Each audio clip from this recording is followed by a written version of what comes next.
Alright, so in this video we'll be starting off with the past paper questions, in fact questions on binomial theorem. I told you when we began with binomial theorem that we'll be focusing a lot on the questions of this chapter because they tend to be pretty tricky and they are worded very confusingly at times as well. So we'll be focusing on the questions. We'll be dedicating two videos to question solving. This is the first of those videos, and then we'll be doing one more video inshallah. In these videos we'll be solving a total of 14 questions, 7 in this video inshallah and 7 in the next video. Out of these 14 questions, 10 are from the past papers and 4 are from the AdMath textbook by Ho Su Thong, whatever the name is. Uh, so, because I found those questions really good. The reason I have chosen such a large number of questions is because there's a large variety of questions that's available in the past papers, and every question is slightly different from the other one. So, it's not possible for me to solve all questions here, but I'm solving a large number of questions so that you have a fair idea of how to deal with different types of questions on this topic. Still, if you want me to solve more questions, uh, you can contact me on my number, that is uh, 332-821-4192. You can contact me on this number via WhatsApp. You can send me a picture of the question that you want me to solve and I'll send you the solution. Or alternatively, you can send me an email at abdulnafe@gmail.com.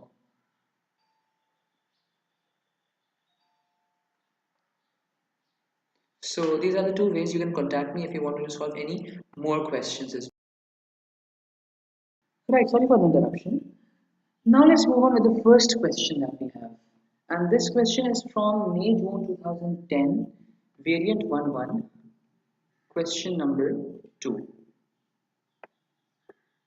Alright, I'm sorry, my Adobe reader here is causing a lot of problems to me. Uh, I'll see if I can display this question in some other way. I'll close this program and use some other way to open this paper.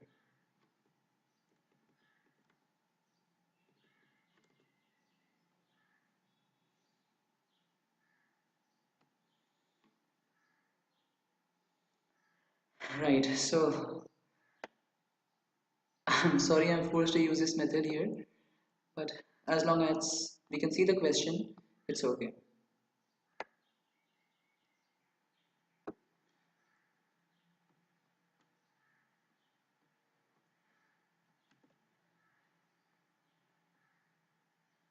Right, so here's the first question.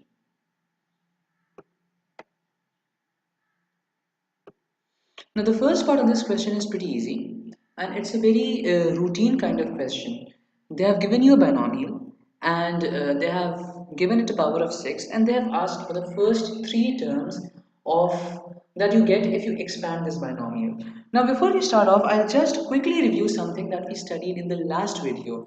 We studied firstly that the expansion of a plus b to the power of n is a to the power of n, add nc1 a to the power of n take away 1 b to the power of 1, add nc2 times a to the power of n minus 2 b squared, add all the way to n take away 2 a squared b to the power of n take away 2, and then plus n take away 1 a to the power of 1 b to the power n minus 1, add b to the power of n. And then I told you that if we have a binomial of the form 1 plus b to the power of n, that is, instead of a we have 1, then the expansion becomes simpler. Why? Because wherever we have a, we can replace it with 1. And we know that whatever power we give to 1, it always remains 1. Therefore, this whole thing would become 1, this would become 1, this would become 1. Similarly, this would be 1, this would be 1, and so on. And when 1 is present as a multiplicand, you don't really need to write that down. And therefore, in the expansion of 1 plus b to the power of n, we don't have to worry about the first term in the sequence except in the first term of the expansion. So this is how the expansion would be: 1 plus nc1 b to the power of 1 plus nc2 b squared add nc n minus 2 b to the power n minus 2 add nc n minus 1 add b to the power of n minus 1 add nc n b to the power of n. So if we take a look here, this is a binomial of this second form. Therefore, expanding it would be pretty simple. So we have 1 plus 3x to the power of 6. This can be written as 1 add nc1 3x to the power of 6, because we are just concerned with the second term now. We are done with the first term. Add nc2 times 3x squared. Alright, if you remember, in the first video on binomial theorem that we did, I told you that there are actually two steps in the expansion of a binomial. And the first step is arrangement of powers, and the second step is application of the binomial coefficients. That means that if I do the two steps separately, I would have expanded this in this way. 1 to the power of 6, add, I leave the space behind, 1 to the power of 5 times 3x, add 1 to the power of 4, add 3x squared. And then I would have added the binomials, the binomial coefficients, 6c1 and 6c2. But with practice, you will be able to do these steps not separately, but in one go only, just the way I did it right now. See, it's not difficult. Why? Because the first term is very simply the first part of the binomial with the maximum power. Here, obviously, it won't make any difference. And from the second term onwards, you start with the NCR notation. And you start decreasing the power of the first component of the binomial and increasing the power of the second component of the binomial, all of that simultaneously. Anyway, let's proceed. So here n is equal to 6. So I can replace this. Now if you put 6c1 in the calculator, you will get 6. I'm very sorry, I made a mistake here. This is 1 and this is 2. Yeah, this was correct. So we have 6 times 3x, add 62 is 15 times 3x whole squared. Now there is a very common mistake students often tend to make. If you have 3x squared, they'll often give you an answer of 3. If you have 3x whole squared, they often give you this answer, which is obviously totally incorrect. The correct answer is 9x squared, because this square is applied to this 3 as well as this x. Therefore, you have to be very careful in this. So we have 9x square plus dot dot dot. Now why am I writing these dots here? This is to indicate basically that the expansion does not stop here. The expansion does continue. Why? If you remember again the first video on binomial theorem, I told you that the total number of terms in the expansion of a binomial with the whole number power is the power plus 1. Therefore, for this particular binomial, 1 plus 3x to the power of 6, the total number of terms should be 7. But the reason we are giving only 3 terms is because that's what we have been asked. We have not been asked to go any further, and therefore we are not going any further. But that does not mean that the expansion has terminated here. And for that, we put these dots to show the reader that the expansion has not finished here actually. We have stopped here because that was the demand of the question. Alright, let's simplify further. This becomes 1 add 18x add 135x square. So this was simple. Let's move to the second part of the question. Alright, so here it says, hence find the coefficient of x square in the expansion of this entire thing. Now let's understand these three underlying parts here.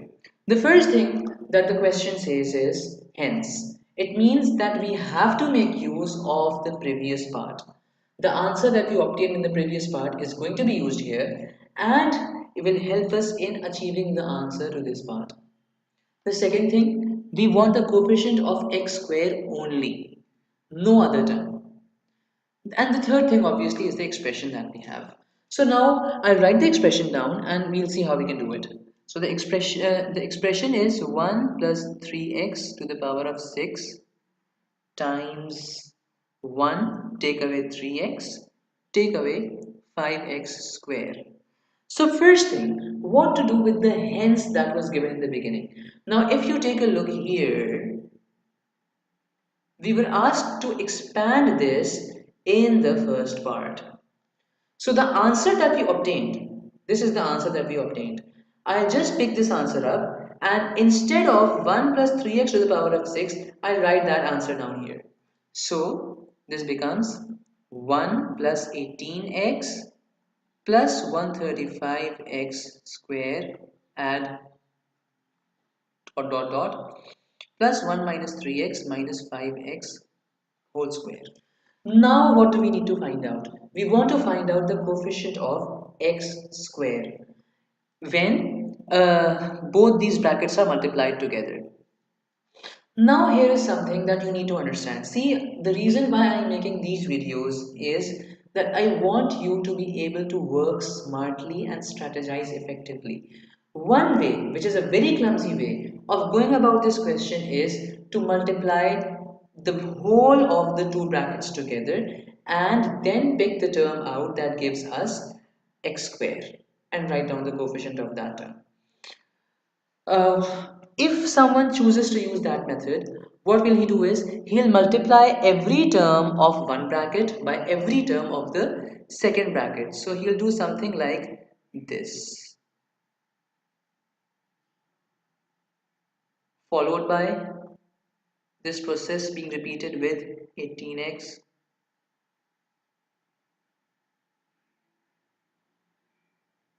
and then this process being repeated with 135x square.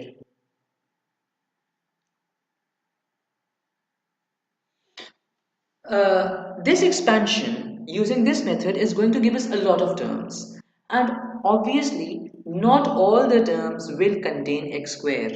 For example, this first arrow that I drew, it's going to give me 1. There is no x square in this. The second arrow that I drew is going to give me a term in x, and the third arrow is going to give me a term in x square. Likewise, when we are multiplying 18x by each of the terms of the next bracket, the first term is going to give me the first multiplication is going to give me a term in x, not x square. The second term is going to give me the second multiplication is going to give me a term in x square, and the third multiplication will give me a term in x cube, which again is not required. Therefore, the smart approach to such questions is to look for terms that give you the required power of x and no other term. So what will I do? I'll just write this down again. So we have 1 plus 18x, add 135x square.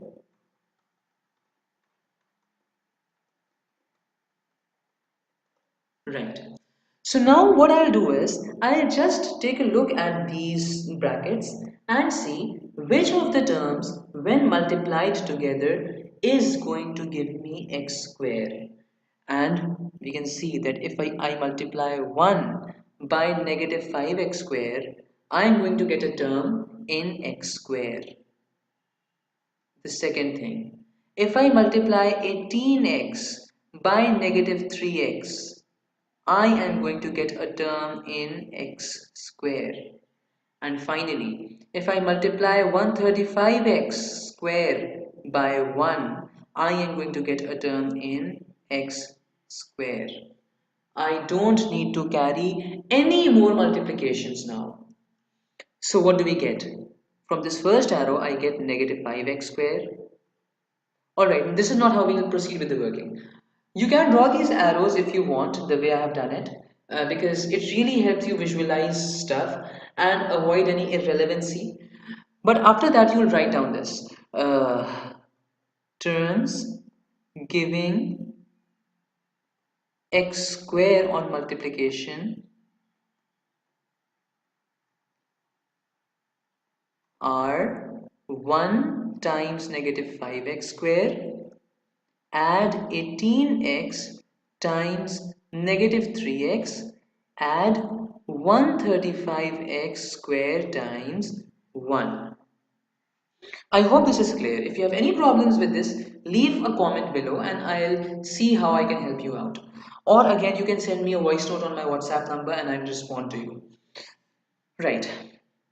Now, if you simplify this whole thing, you will get 76x square. And therefore, the coefficient of x square is 76. So we are done with the first question. Right. Now let's move on to the second question. The second question is from May-June 2010, paper 2-2, and it's question number 8 from that paper. Alright, I'm sorry I accidentally opened Adobe Reader again, which is obstinately not working.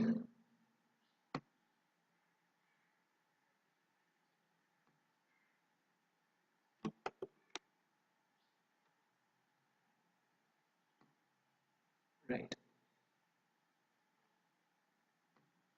So we have to do question number 8 from this part, from this paper.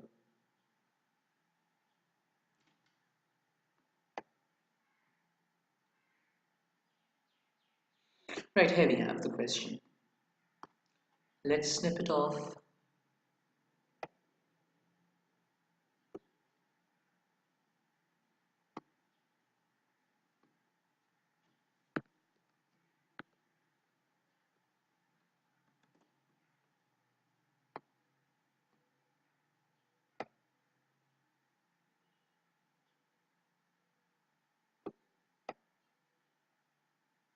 Right. So here the first part again is a very routine question, a very simple question to do. Uh, we have been given a binomial with a power and we have to find the first four terms. So this is simple. One, we don't have plus this time, we have minus. So if you remember from the last video, I told you that if you have a minus sign between the two components of a particular binomial, how do we go about such questions? We have alternating positive and negative signs in the expansion starting from positive. So, the first term in this expansion is 1. See, this is very similar to the expansion that we carried out in the previous question. In the previous question, we had 1 plus 3x to the power of 6. Here we have 1 minus 3x to the power of 7. So obviously, it's the second case. The second case, that is 1 plus b to the power of n. It's that kind of a binomial. So things become simpler here. No?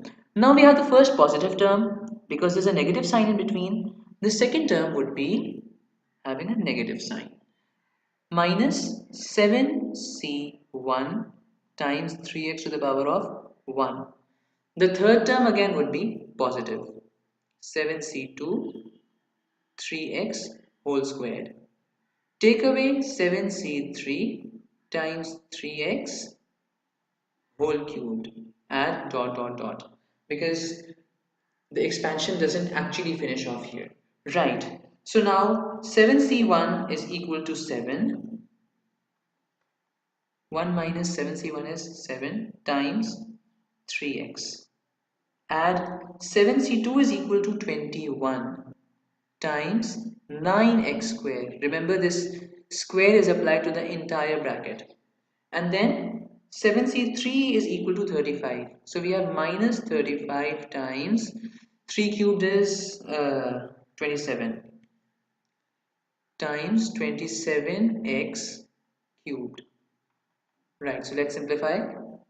1 take away 21x, then we have 189x square take away 945x cube at dot dot dot. We are done.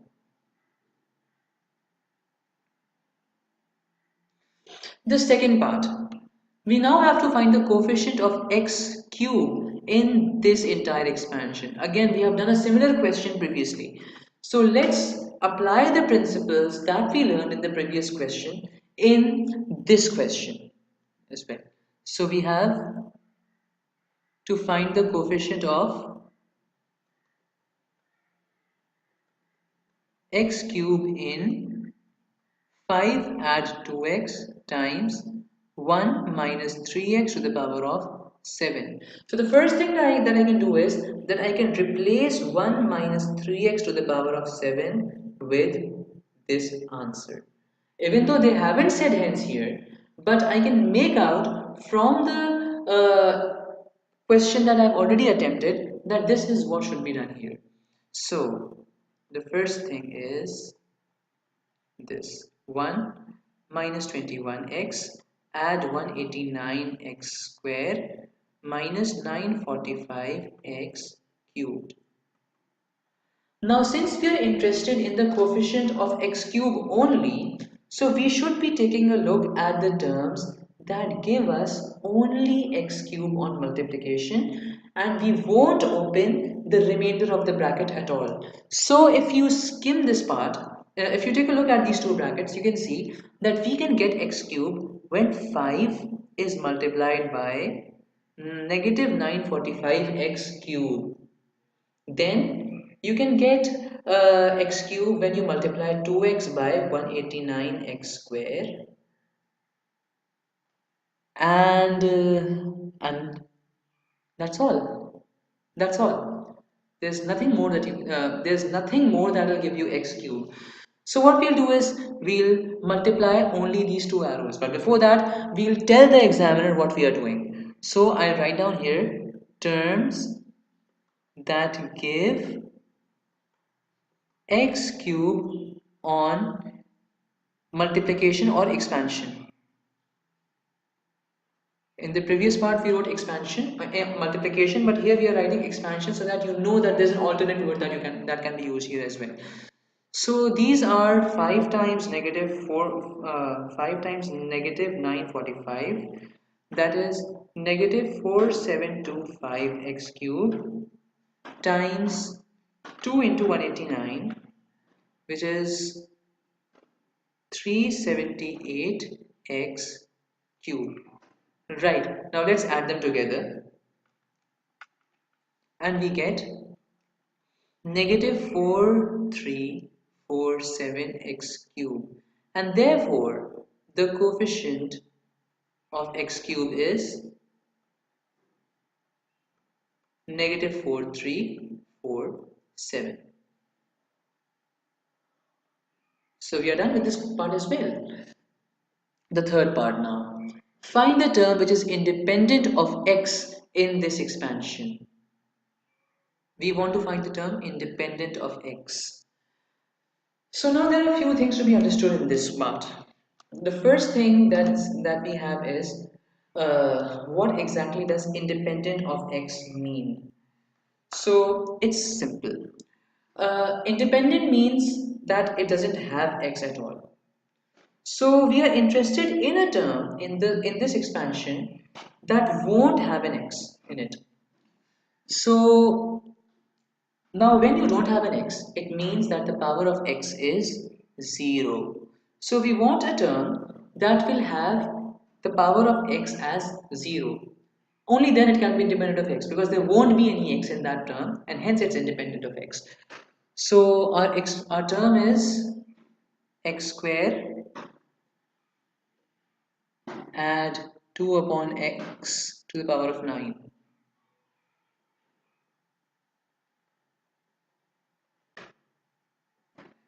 And we want to find the term independent of x.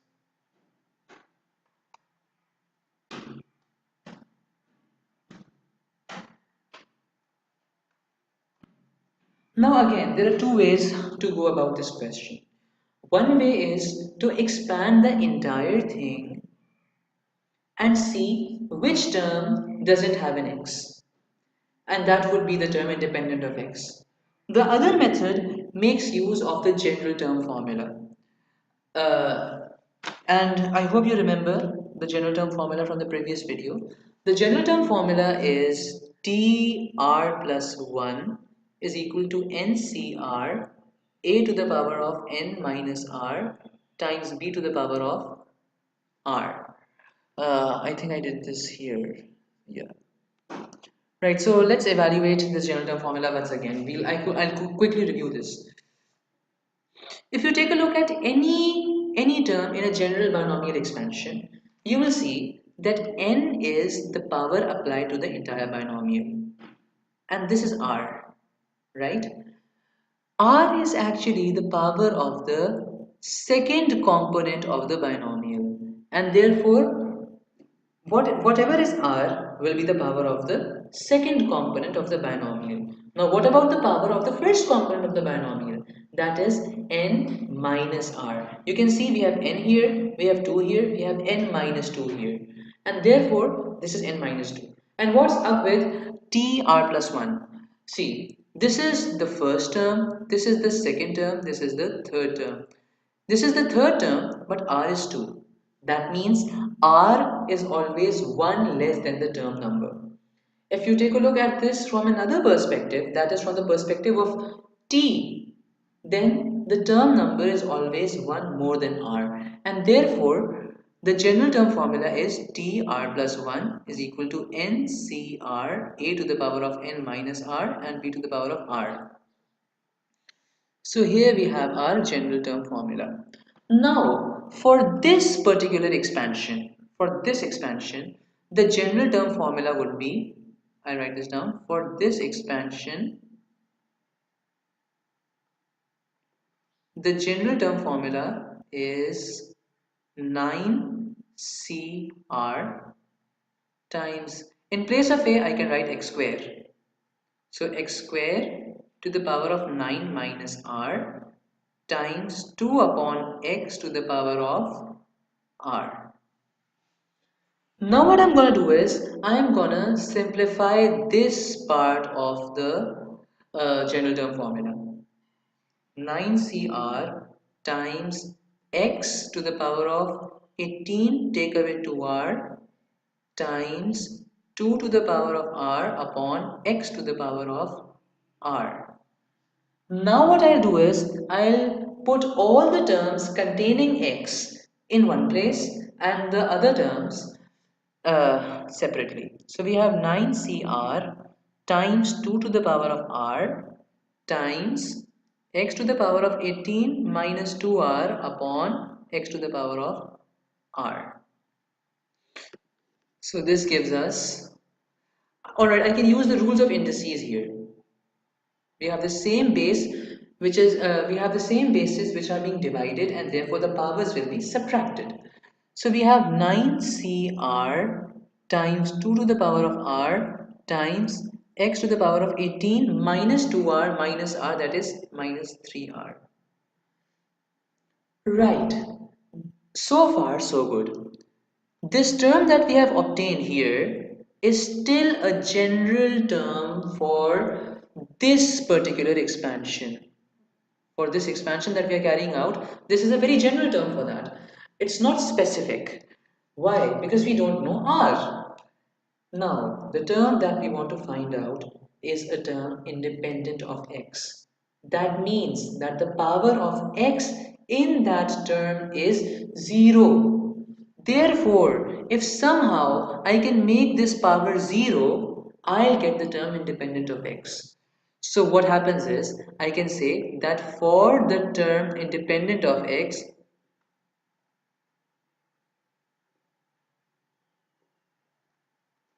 x has a power of 0. So I can equate this with x to the power of 0. X to the power of 18 minus 3r is equal to x to the power of 0. Same basis, bases are cancelled. So we have 18 minus 3r is equal to 0 and r is equal to 6. Now what we can do is, we have now found out r. I'll simply put this r in my general term formula and I'll get the term independent of x. So the term independent of x is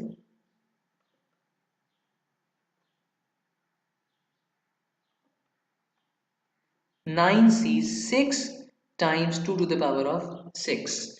Because it's the term independent of x, I don't need to go to this part. Why? Because I know that the answer that I'll get is x to the power of 0, which is 1, which does not need to be written in case of multiplication.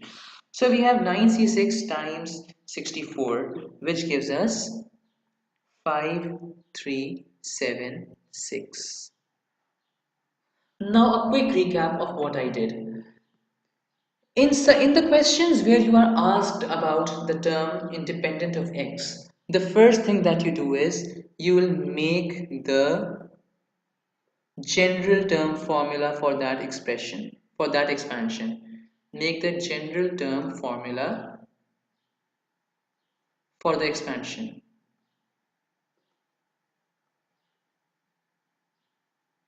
like I did here. In the second step, you will simplify the general term formula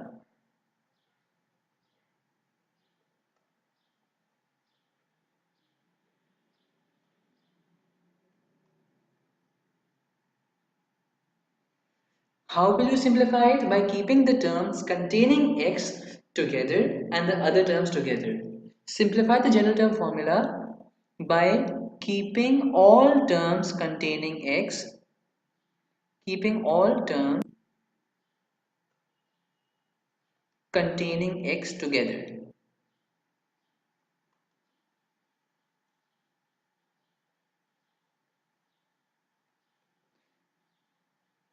Then you will equate this thing to 0.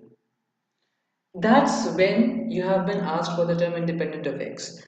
This method is also very efficient if, let's say, you had been asked to find the term which has for which x has a power of 3.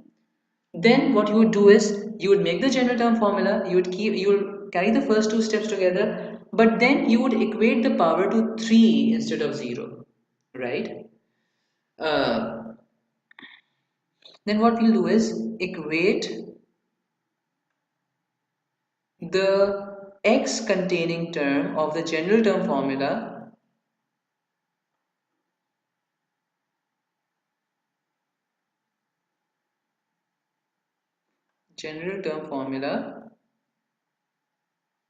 to the required power of x.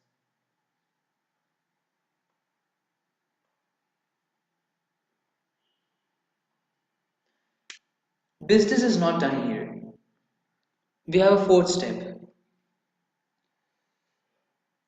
This gives us r. The final step would be to put r in the general term formula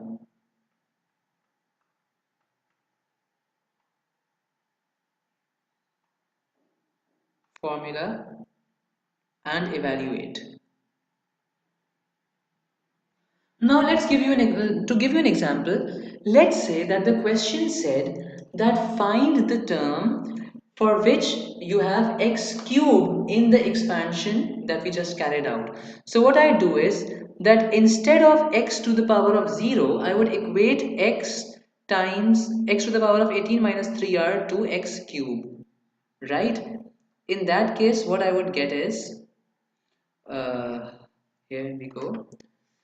This is 3 minus 18, it's negative 15, and r would be 5.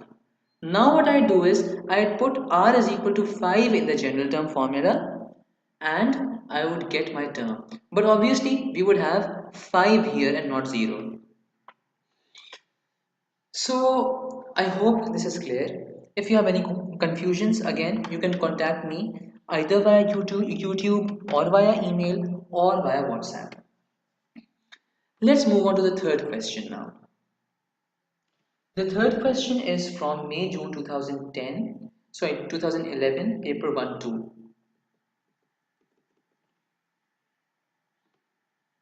And it's the second question in that paper.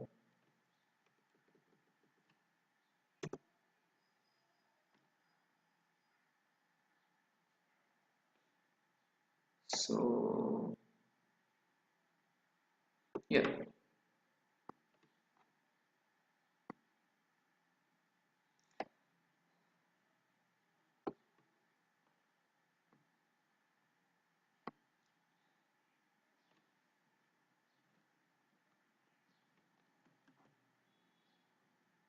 Now here's another type of question that you'll often see in your examinations.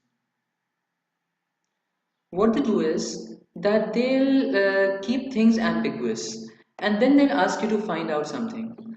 Now here what they have done is that they have told you that they have given you an expansion and they have told you that in this expansion there is a term in x cube and obviously it would be having some coefficient. That coefficient, that is, let's say the coefficient of x cube is capital A. Then this capital A is actually 10 times the coefficient of x square when you expand this term. Let's say the coefficient of x square in the expansion of this term is capital B. Then A is equal to 10B. Now you want to find out what A is. See, we have A here, we have A here, and we want to find out A. Once again, in this question, the information that's provided to us is a particular binomial which is raised to the power of 5. In that binomial, there is a term in x cube. We assume that that term has a coefficient A. There's another binomial which is raised to the power of 4. There's a term in x square in that binomial, and let's say that the coefficient of that term is b. Now they have told us that the coefficient of x square in the expansion of 2 plus ax to the power of 5 is 10 times the coefficient of x square in the other binomial. That means that a is actually equal to 10b. And now we have to find the value of a. So now let's start. Now what I can do is I can expand this binomial all the way until I get a term in x cube and then work only with the term in x cube and not the other terms. The other way obviously would be to take a more direct approach. Let me take a more direct approach to this question. So what I do is that I know that a term in x cube can only be obtained when ax has a power of 3. That means, and because ax is the second component of my binomial, it means that r would be 3 because r is actually the power of the second component of the binomial. So I have 5c3, and what would be the power of 2? N minus r. So we have 5 minus 3, 2, and ax would have a power of 3. Alright, now there's another very important thing to remember here. Remember, 5c3 is not the coefficient of x cube. The coefficient of x cube is the entire thing here. Remember, 5c3 is a binomial coefficient. It's not the coefficient of x cube. So students often make this mistake that they'll just pick 5c3 and try to do their working, which is wrong. Right? Remember once again that 5c3 is a binomial coefficient and not the coefficient of x cube. So now let's proceed. 5c3 is equal to 10. 10 times 4 times a cube x cube. So the coefficient of x cube is this whole thing. 40a cube x cube. Right. Now let's move here. In this term, 1 plus ax upon 3 to the power of 4. We are interested in the coefficient of x square only. Let's take the direct approach again. I see that the second term, I see that x square can be obtained only when the second component of this binomial has a power of 2. Therefore, I approached this question directly. 4c2. Because 1 is the first component of this binomial, I don't need to be worried about this 1 here. So we have ax upon 3 whole squared. Let's simplify this. So 4c2 is 6 times a square x square upon 3 square. So the coefficient of x square is 6a square upon 9. Now we'll come to the other important part of the information. This thing is A, capital A, and this thing, keep this x square out of it, is capital B. We'll equate this now. 40a cubed is equal to 10 times 6a square upon 9. So now let's carry out our simplification. So we have 4a is equal to 6 upon 9, and obviously then a would be equal to 6 upon 36, and hence a is equal to 1 upon 6. Let's repeat the steps of this question once again. See, what was required here was the information given to us was that the coefficient of a particular term in the first binomial is 10 times the coefficient of a particular term in another binomial. So what we did was we used a very direct approach to first find that required term from each of the two binomials. We simplified those terms and we found the coefficients. Then we used this information and carried out the equation procedure, and we obtained our final answer. Once again, this question will appear pretty frequently in the examination, so you need to be very well versed with these kind of questions. Now let's move on to the fourth question, that is from the October-November series. It's October-November 2010, paper 1-1, question number 6.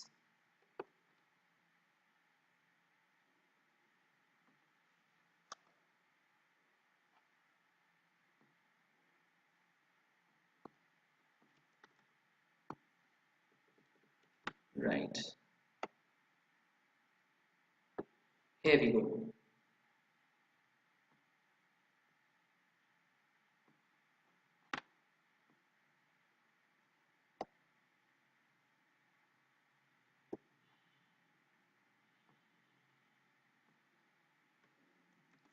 Right, so the first part is again a very routine question. We have done these kind of questions. Oh, what is this copy?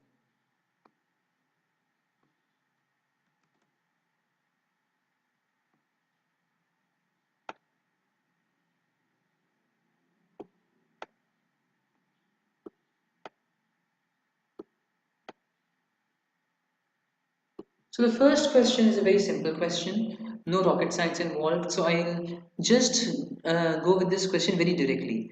We have to find the first three terms in the expansion of this binomial. So you can see that the first term is not 1, so I'll carry out the complete procedure for binomial expansion. And then there's a negative sign between the two components, so we'll have alternating positive and negative signs. So let's start. We have 2 to the power of x, take away 6c1 times 2 to the power of 5, 5x. Add 6c2 times 2 to the power of 4 times 5x to the power of 2.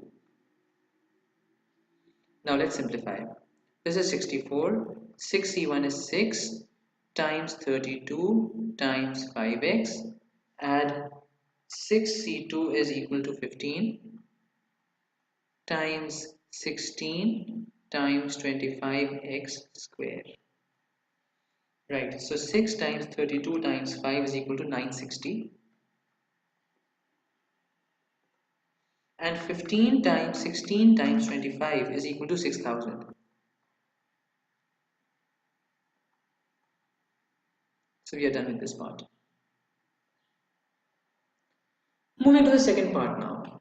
We now have to find the coefficient of x in the expansion of this times this.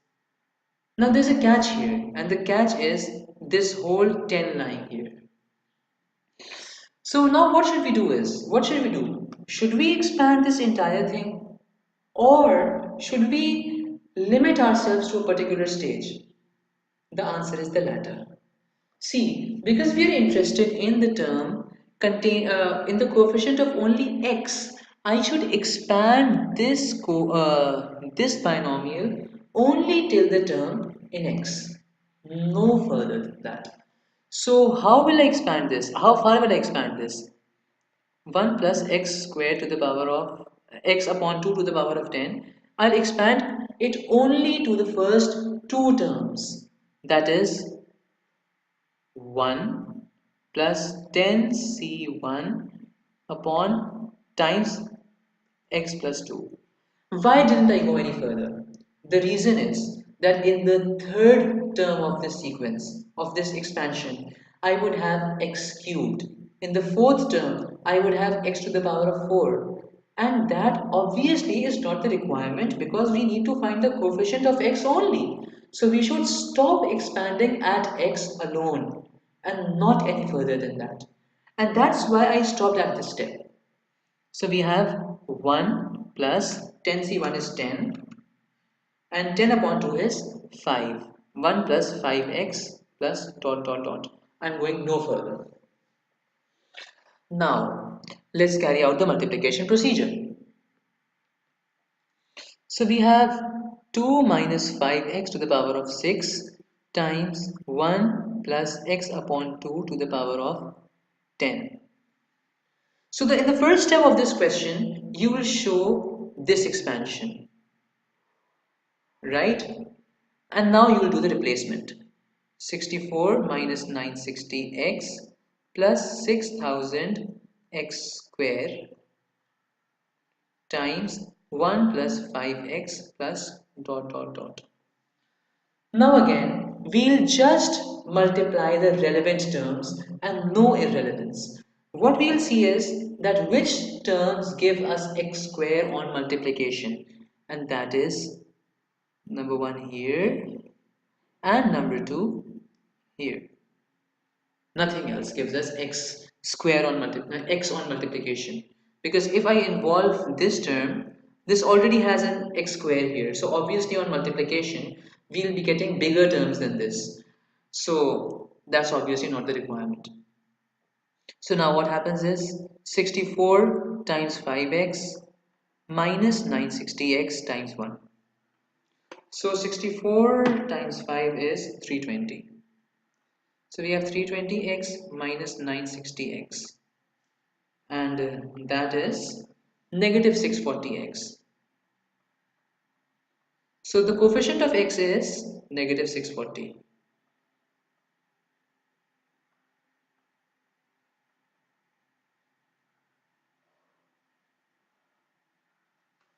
Right. Let's move to the next question now. That is again from the October-November series. It's from 2011, paper 1-1, question number 7.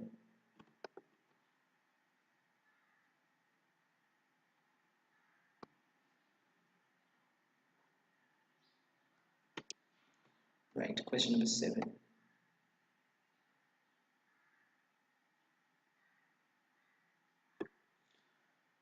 Right, here's the question.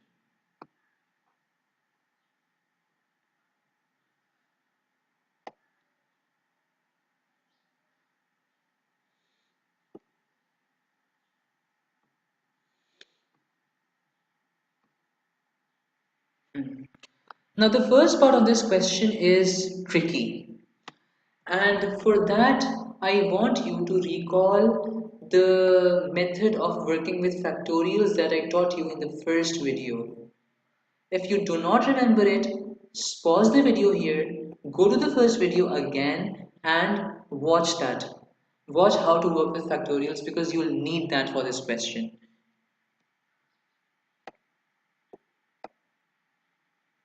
Right. The problem with this question is that we don't know what n is.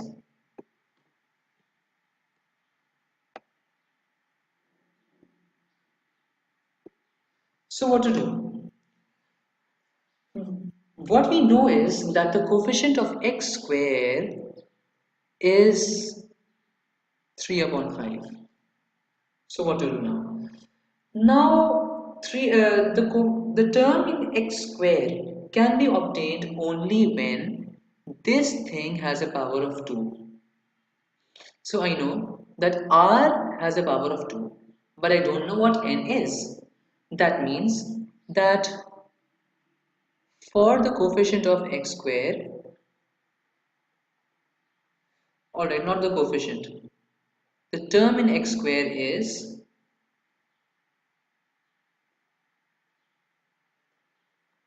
n, whatever that is, we don't know that right now. C R. R is 2. Why? Because we know that a term in x square can be obtained only when the second part of the binomial has a power of 2. And we know that this power of the second part of the binomial is actually R. Therefore, R becomes 2. Because since this binomial has 1 as its first component, we don't need to include 1 here, and we'll only get the second power here. Now let's simplify this a bit. nc2 times x square upon 25. So the coefficient of x square becomes nc2 upon 25 x square. And we know that the coefficient of x square is actually 3 upon 5. So I can equate the two of these. So we have nc2 upon 25 is equal to 3 upon 5. And that means that nc2 is equal to 15, because this 25 goes on that side. No? So we have nc2 is equal to 15. Now how to find n from this? If you recall, ncr was actually a shorthand form of n factorial times r factorial upon n take away r factorial. So for nc2, this is actually n factorial times 2 factorial times n take away 2 factorial. So how do we work out factorials? If you remember, I had told you that if, let's say, I have 7 factorial upon 5 factorial, I start with a bigger factorial and I go on until I achieve the smaller factorial. 7 factorial is actually 7 times 6 times 5 times 4 all the way till 1. But that's something like this, no? But if you take a look at this part, this is actually 6 factorial. This part is 5 factorial. This part is 4 factorial. So 7 factorial can be written as 7 into 6 factorial, or it can be written as 7 into 6 into 5 factorial, and so on and so forth. This means that working with factorials in such a situation would be something like this: 7 times 6 times 5 factorial upon 5 factorial. These factorials are cancelled out and I get 42. I think this is the example that I gave in the last video as well.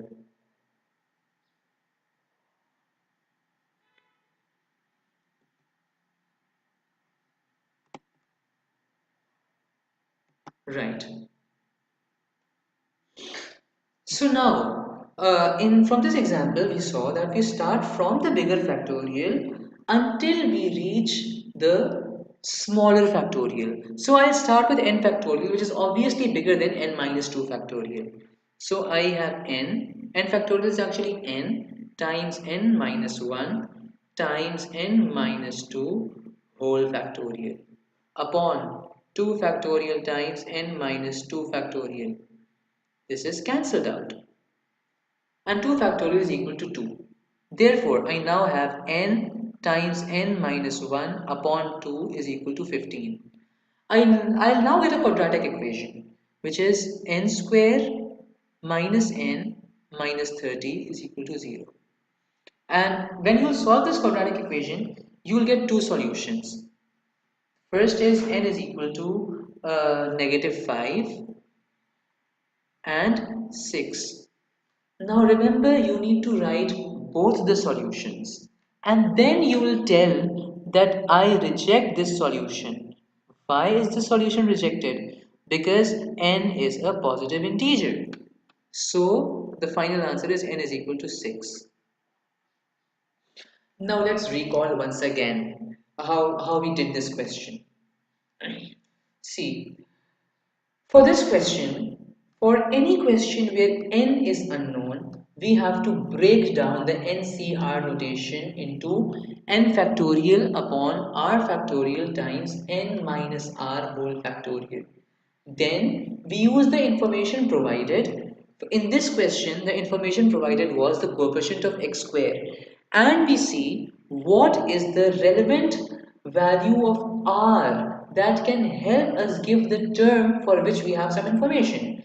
In this case, we saw that r should be given a value of 2. Why? Because x square was obtainable only when x upon 5, which is the second component of the binomial, had a power of 2. So we proceeded therefrom and continued with the work. And finally, we applied the factorial notation, we worked with the factorials and we obtained n is equal to 6. The second part of this question, we have to use this value of n to find the term independent of x again. Independent of x in the expansion of this whole thing. So let's proceed. We have 1 plus x upon 5 to the power of 6 times 2 minus 3 upon x whole squared. So, how far should I expand this term? I'll go a maximum of 3 terms. I won't go any further. And the reason why I'm going 3 terms is I'll tell you why. See, so what happens is this term would be 1 plus 6c1, which is 6 times x upon 5 plus 3 upon 5x square. Why did I write 3 upon 5 directly? Because I was told in this question that the coefficient of x square is 3 upon 5. So I don't need to put 6c2 and then do the divisions and everything and reach what I wanted to reach. I can use the information from the question directly to my advantage. And I'll expand this wholly.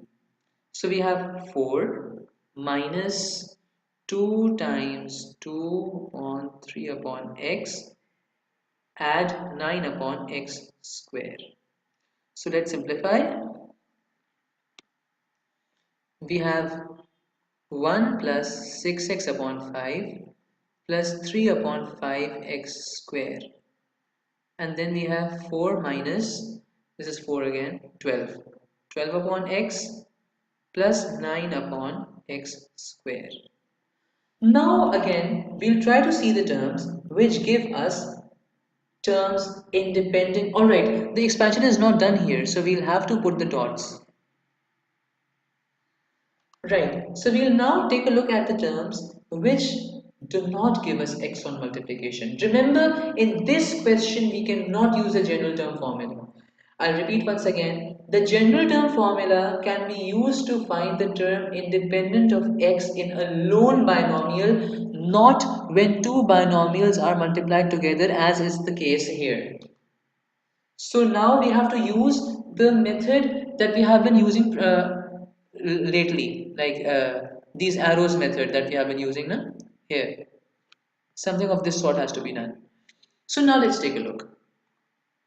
1 multiplied by 4 is going to give me a term that's independent of x, that doesn't contain an x. Likewise, these two terms will give us a term independent of x. Why?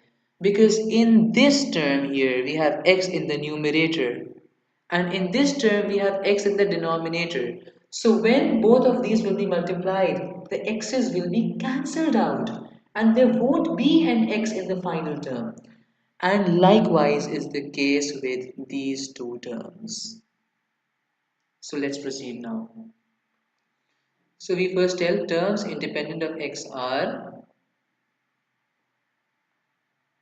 1 times 4, add 6 upon 5x times negative 12 upon x, add 3x square upon 5 times 9 upon x square. So we have 4, this is cancelled out. 6 into negative 12 is negative 72. So we have negative 72 upon 5. This again is cancelled out. 27 upon 5. Add 27 upon 5. So the final answer is 4 minus 72 upon 5. Add 27 upon 5. The answer is negative 5. Right, so we are done with 6 questions now. I guess it's 6 questions. No, we are done with 5 questions. We are yet to do 2 more questions until the end of this video. I'll see if we should do 2 more or we should do just 1 more. Right, this question is again from the October November series, uh, 2011, paper 1 2. I'll see if there's something very different in this question, only then we'll proceed with this question, otherwise, no. So this is question number 6 from this paper. Yeah, we'll just do the first part of this question because the second part is not relevant to a binomial theorem. It's a good question. The second part is also good, but we are not doing it right now. If you have any questions, if you are confused with the second part of this question, you can always contact me via email or WhatsApp or through the YouTube comment section.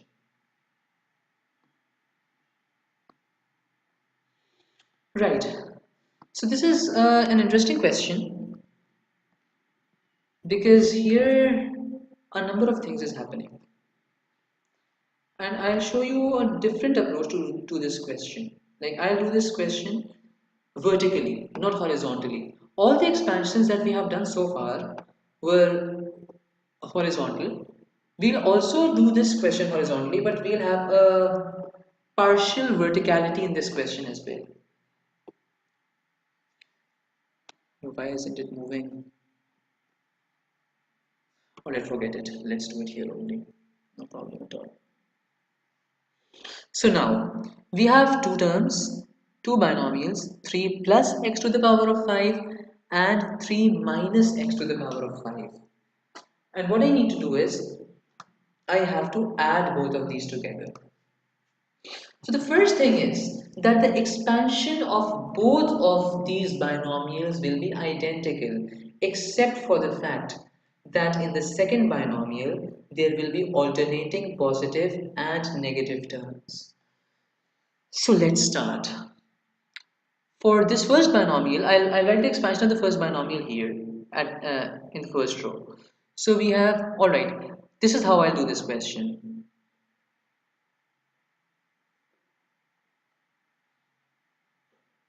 So here we go. We have 3 to the power of 5 plus 5c1 times 3 to the power of 4x plus 5c2 3 to the power of 3x squared plus 5c3 3 squared times x cubed plus 5c4 3 times x to the power of 4 plus 5c5 x to the power of 5. Then we have this second term. Everything is the same except for minus signs in the alternating terms.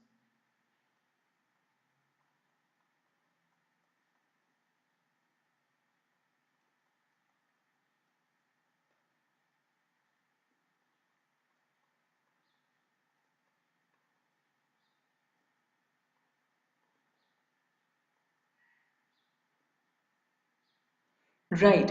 So now when I add both of these together, you can observe very simply that there will be a lot of cancellations. This is cancelled out. Why? Because this is the same thing. These are the same things but with opposite signs. Similarly, this is cancelled out and this is cancelled out. What about the remaining terms? We have 3 to the power of 5 here. We have 3 to the power of 5 here. When both of these are added, it's actually 2 times 3 to the power of 5. Similarly, these two things are exactly same. So it's the same thing here. 5c2 times 3 cubed times x squared and Same thing here.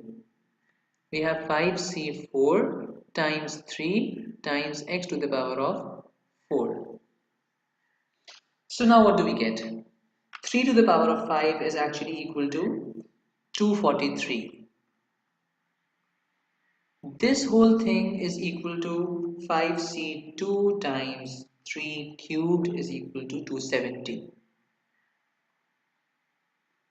And this is 5c4 times 3, it's 15. Let's multiply by 2. So we get 243 times 2 as 486. Add 540x square, add 30x to the power of 4. That's it. It was a simple question, except that there was this cancellation to be carried out.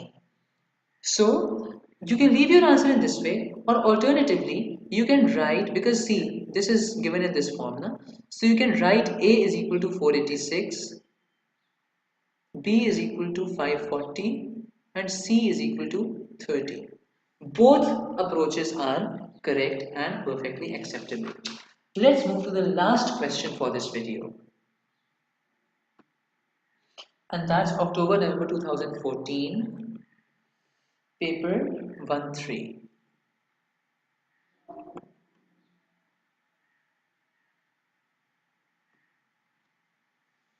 Yeah. And it's question number 9 of this paper.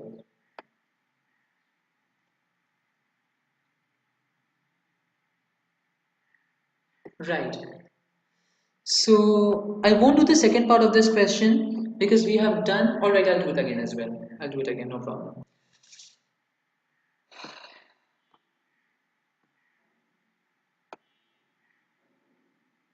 In fact, I'll do the second part first because we have done how to find the terms independent of x. So it won't take much time now.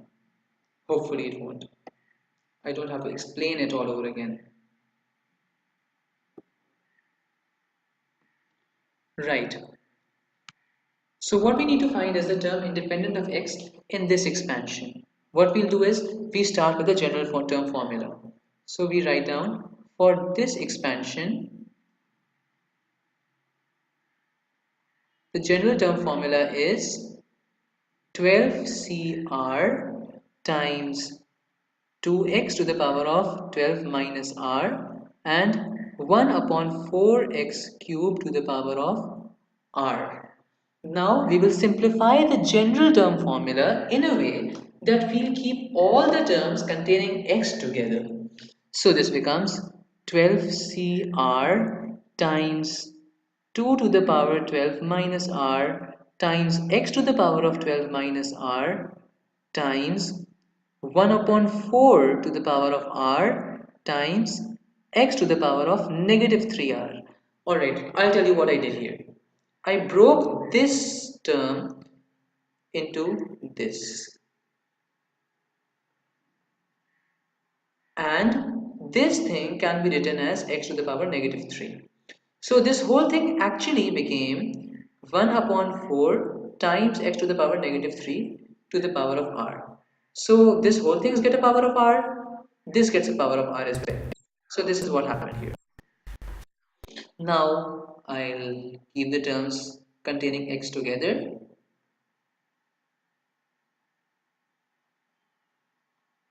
And I can apply the laws of indices here directly. So it's 12 minus 4r. Now what I do is I'll equate this power to 0. For term independent of x, for term independent of x has a power of 0. Therefore, this would be 0. And on solution, I'll get r is equal to 3.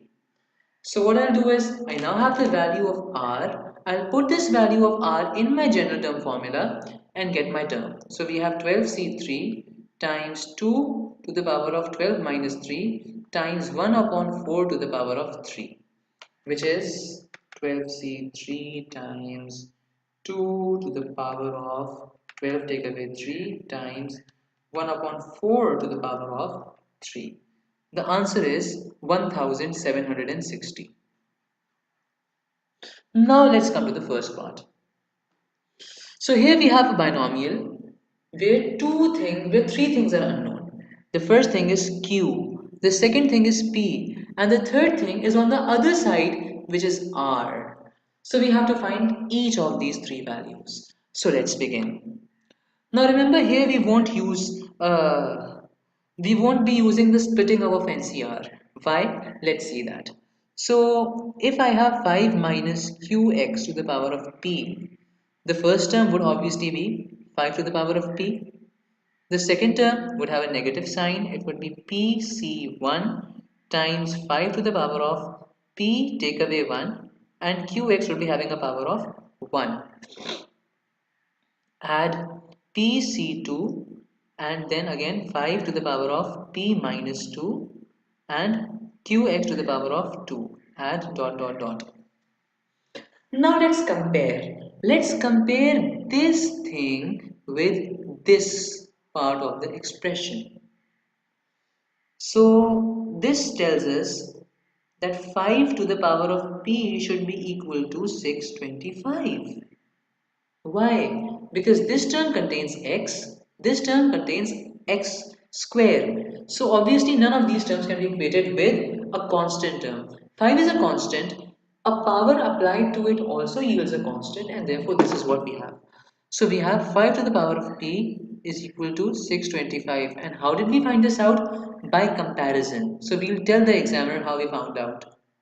By comparison, 5 to the power of p is equal to 625.